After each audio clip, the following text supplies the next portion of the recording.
government release all prisoners, release the curfew. ये अपहरण है दोस्तों, यहाँ सबका कटेगा दोबारा। नमस्ते, मैं हूं सौरभ और आप देखना शुरू कर चुके हैं हमारा खास शो संसद में आज, जिसमें हम बताते हैं कि राज्यसभा और लोकसभा में आज क्या क्या हुआ। राज्यसभा में पेट्रोल डीजल के बढ़ते दामों को लेकर संसद कुछ देर के लिए स्थगित करनी पड़ी, तो बंगाल विधानसभा में हाथापाई की घटना का जिक्र भी आज हुआ। लेकिन सबकी निगाहें क्रिमिनल प्रोसीजर आइडेंटिफिकेशन बिल पर थी। हिंदी में कहें तो दंड प्रक्रिया पहचान विधेयक 2022। अगर ये बिल पास हो जाता तो ना सिर्फ दोषी बल्कि गिरफ्तार किए गए और हिरासत में लिए गए शख्स के फिजिकल और बायोलॉजिकल सैंपल लिए जा सकते हैं। बिल की बात आसानी से समझ में आ जाए इसलिए पहले ही बता देते हैं कि अगर ये बिल कानून बना तो फिंगरप्रिंट के अलावा पाम प्रिंट इंप्रेशन, आइरिस और रेटिना स्कैन, सिग्नेचर या हैंड राइटिंग भी ली जा सकती है। तो ये बिल सरकार ने लोकसभा में आज पेश किया। माननीय अध्यक्ष जी, मैं माननीय गृह मंत्री श्री अमित शाह जी की ओर से प्रस्ताव करता हूं कि आपराधिक मामलों में पहचान और जांच के प्रयोजनों के लिए दोष सिद्ध व्यक्तियों तथा दूसरों की माप को प्राधिकृत करने तथा अभिलेखों के परीक्षण तथा उससे संसक्त और उसके आनुषंगिक विषयों को उपबंध करने वाले विधेयक को प्रस्थापित करने की अनुमति दी जाए। विपक्ष ने बिल पेश होते ही विरोध दर्ज कराना शुरू किया। पहले कांग्रेस सांसद मनीष तिवारी ने इसका विरोध किया, फिर लोकसभा में कांग्रेस के नेता अधीर रंजन चौधरी और बीएसपी सांसद रितेश पांडे ने कहा कि ये विरोध को दबाने का औजार बन सकता है। The law can ask those people who have been convicted by the court to give their biometric measurements. However, the present bill, I would reiterate, however, the present bill seeks to empower the police and court to take measurements of persons who are under trial or who are suspected to be involved in a case, or there is a presumption against some person that he may in the future do any illegal act. These provisions are violative of Article 21 of the Constitution, that is right to freedom and personal liberty. आज जो भारत सरकार है वो ये चाहती है कि लोगों को एक भय में रखा जाए। उनके ऊपर अगर कोई भी यहाँ पे सदस्य किसी भी चीज को लेकर के कलेक्ट्रेट के सामने अगर कोई विरोध रखता है तो उसको ऊपर अगर कोई केस होता है तो उसको लेकर के भी उनके मेजरमेंट्स यानी कि उनके फिंगरप्रिंट, आइरिस, डीएनए सैंपल्स वगैरह तक रखे जा सकते हैं। ये पूरी तरह से एक मानसिक रूप से नागरिकों के ऊपर दबाव बनाया जा रहा है ताकि वो कभी भी किसी भी जो है अपने अधिकारों के लिए सामने लड़ने में आने में हिचके। इसलिए ये आर्टिकल 21 का हनन हो रहा है। सर, लोकतंत्र में विरोध जताना जरूरी है, लेकिन माहौल तब गर्म हो गया जब यूपी के खीरी से सांसद और गृह राज्य मंत्री अजय मिश्रा बता रहे थे कि आज के दौर में ये बिल क्यों जरूरी है, तो अधीर रंजन ने टिप्पणी कर दी कि इनके भी फिंगरप्रिंट लिए जाने चाहिए। उसके बाद मंत्री जी भड़क गए। देखिए। अध्यक्ष जी, बंदी शिनाख्त अधिनियम जो मौजूदा है वो 1920 में बना था। 102 वर्ष हो गए हैं और उस बंदी अधिनियम में केवल फिंगरप्रिंट और फुटप्रिंट लेने का ही को अधिनियमित किया गया था। ऐसा है माननीय अध्यक्ष जी, अधीर रंजन चौधरी जी को मैं ये बता देना चाहता हूं कि मैंने 2019 में भी लोकसभा का पर्चा भरा है। मेरे विरुद्ध अगर एक भी केस हो, 1 मिनट के लिए भी मैं कभी थाने में गया हूं, 1 मिनट के लिए भी जेल में गया हूं, तो अभी राजनीति से को संन्यास ले लूंगा। 1 मिनट के लिए भी, 1 सेकंड के लिए। इसलिए ध्यान से सुनिए, जिधर बिल की बात कर रहे हैं बिल की बात करिए। वहीं लोकसभा में बंगाल विधानसभा के अंदर हुई हाथापाई का भी मुद्दा उठाया गया। बंगाल से बीजेपी के सांसद सुकांता मजूमदार ने पश्चिम बंगाल में राष्ट्रपति शासन लगाने की मांग कर डाली। बता दें, मजूमदार पश्चिम बंगाल में बीजेपी के अध्यक्ष भी हैं। आज हमारा शुभेंदु अधिकारी मनोज टिग्गा पर आक्रमण हुआ है विधानसभा का अंदर, जो पूरा भारत में नजीर नहीं है। सर, हम लोग 355 चाहिए क्योंकि पश्चिम बंगाल में पूरा कोई शासन तंत्र नहीं है, कोई सरकार नहीं है। सर, विधानसभा का अध्यक्ष ने बोला है उसको मारो। ये भारत का निर्लज का राज्य हो गया। सर, इसका ऊपर हम लोग 355 चाहिए। इसका राष्ट्रपति के ऊपर मांग करता हूं, प्रधानमंत्री जी के ऊपर मांग करता हूं, सर पश्चिम बंगाल में कोई गणतंत्र नहीं है, सब ये लोग झगड़ने के लिए कहता है, सर इसके ऊपर राष्ट्रपति मांग करता हूं।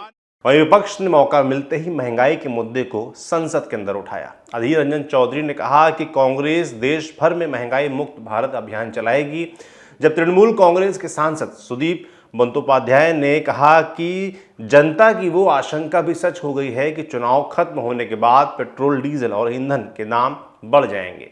ये बात और है कि सरकार बार बार कहती है कि पेट्रोल डीजल के दाम पेट्रोलियम कंपनियां तय करती हैं, सरकार नहीं।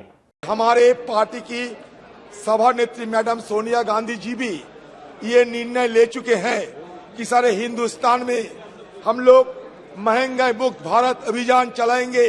वजह यह है कि लगातार petrol, diesel, CNG, PNG, gas एक के बाद एक रोजाना ये दाम का बेतहाशा इजाफा हो रहे हैं। और इसके साथ साथ सर, इसके साथ साथ आग में घी डालने वाले 1 अप्रैल से 800 आवश्यक दवाओं पे भी, मतलब 800 मेडिसिन पे भी ये नई तरीके से सारे सुविधा वापस करते हुए सरकार इनकी दाम अदा करेंगे। इसका मतलब ये हुआ कि सारे हिंदुस्तान में आम लोगों की जेब में डाका डालते हुए घर घर में आग लगाने की प्रयास हो रहे हैं। सर, ये फिजूले दुहाई दिया जा रहे हैं कि रशिया में जंग हो रहा है इसलिए दाम बढ़ाए जाते हैं। सर, रसोई गैस से लेकर पेट्रोल, डीजल, इसका साथ कोई ताल्लुकात नहीं रशिया की जंग की, क्योंकि रशिया से हम लोग 1% नहीं 0.5% के आसपास तेल की आयात करते हैं। इस तरीके से सर ये सरकार पिछले 7-8 सालों में 26 लाख करोड़ रुपया कमाया है। ये आम लोगों को घर उजाड़ने के चलते ये सरकार आज जो आम लोगों को परेशानियां कर रहे हैं, मुंह में कहते हैं कि हम अच्छे दिन ला रहे हैं, लेकिन आम लोगों के लिए इससे ज्यादा बुरा दिन नहीं हो सकता। इसलिए हम सरकार से ये गुहार लगाते हैं कि सारे दाम पे जो इजाफा हो रहे हैं इसको वापस लिया जाए और साथ साथ ये सरकार इस विषय पे सदन में खुलेआम चर्चा करे। अगर सरकार की हिम्मत है खुलेआम चर्चा करने के लिए हम भी तैयार हैं, क्योंकि ये मुद्दा आम जनता की है, ये मुद्दा रोजाना आम लोगों को झेलना पड़ता है। इसलिए ये महंगाई मुक्त भारत अभियान की निर्णय लेते हुए सदन के अंदर और सदन के बाहर ये महंगाई के खिलाफ हम हमारा आवाज बुलंद करते रहेंगे।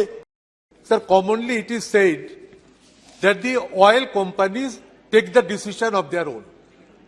Government has nothing to interfere. This is the common saying of the government. But sir, when few elections of few states, including Uttar Pradesh, it was appearing, then price rise of fuel hike was totally stopped. And it was the idea of the common people that the moment election results will come out, price rise will go at a skyrocketed height, and their apprehension became true. Sir, such type of issues should be discussed on the floor of the House at least once, and we want to hear from the Honorable Prime Minister once, that where it will go, where it will stop, how far it can go, where we can stop it. जहां लोकसभा में TMC सांसद सुदीप मांग कर रहे थे कि PM Modi कम से कम एक बार तो महंगे तेल पर जवाब दें, वहीं राज्यसभा में शक्ति सिंह गोहिल ने मुख्यमंत्री मोदी को याद किया। बोले, जब वो केंद्र से एक्साइज घटाने की मांग किया करते थे, अब ऐसा क्यों नहीं। आज के प्रधानमंत्री जी ही जब गुजरात के मुख्यमंत्री थे, मैं विरोधी दल का नेता था, वो बार बार हाउस में सुनाते थे कि क्या कर रहे हो, ये भारत सरकार लूट मचा के बैठी है। जब यहां से भारत सरकार ने कहा कि स्टेट थोड़ा वैट कम करे, हमारे कुछ राज्यों ने करा, तब कहा कि तुम्हारे भारत सरकार का पाप का पोटला राज्य सरकारों पे मत फोड़ो। ये प्रधानमंत्री जी आज के गुजरात के मुख्यमंत्री थे, उन्होंने ऑन रिकॉर्ड कहा कि स्टेट गवर्नमेंट वैट नहीं कम करेगी क्योंकि ये स्टेट की जिम्मेवारी नहीं है, एक्साइज कम करो क्योंकि ज्यादा तुम लेते हो, भारत सरकार की जिम्मेवारी है। और आपने क्या कर दिया, आपने क्या किया, जो पेट्रोल पे 9 रुपया 20 पैसा था ना, वो आपने 18.70 पेट्रोल पे बढ़ाया। आपने डीजल के ऊपर 18.34 बढ़ाया। So increase on diesel is 531%। 531% increase आपकी एक्साइज ड्यूटी। और ये figures petroleum planning and analysis cell के हैं, ये कोई मेरे घर के आंकड़े नहीं है। खैर, पेट्रोल डीजल के दाम बढ़ रहे हैं, लेकिन ना तो केंद्र ना राज्य अपने हिस्से के टैक्स में कमी करना चाहते हैं। हालांकि इन सबसे इतर राज्यसभा में बीजेपी सांसद सुशील मोदी ने क्रिप्टो करेंसी पर 30% से भी ज्यादा टैक्स लगाने की मांग कर डाली। और सती महोदय, मैं तो निर्मला जी से आग्रह करूंगा कि आपने जो 30% टैक्स लगाया है, आप विचार कीजिए आगे आने वाले दिनों में क्या इस टैक्स को और ज्यादा बढ़ाया जा सकता है क्या। सती महोदय, ये क्रिप्टो, ये गैम्बलिंग है, जुआ है, ये एक प्रकार की लॉटरी है, एक प्रकार का हॉर्स रेसिंग है, एक प्रकार की गैम्बलिंग है। आप शेयर में लगाते पैसा तो मालूम है कि टाटा कंपनी उसके पीछे है, लेकिन क्रिप्टो के पीछे कौन है। सती महोदय, इसलिए जापान ने 55% टैक्स लगाया है, जर्मनी, फ्रांस, ऑस्ट्रिया ने अप टू 45%, यूएस ने 37%। इसलिए मैं निर्मला जी से आग्रह करूंगा कि फिर विचार कीजिए कि हम आगे आने वाले दिनों में क्रिप्टो पर 30% से भी ज्यादा हम टैक्स लगाने का विचार कर सकते हैं क्या। तो संसद में आज में इतना ही। कैसा लगा आपको हमारे खास शो, हमें कमेंट बॉक्स में लिखकर जरूर बताइएगा। बाकी हम संसद से जुड़ी हर जानकारी आप तक ऐसे ही पहुंचाते रहेंगे। देखते रहिए दी लल्लन टॉप। शुक्रिया।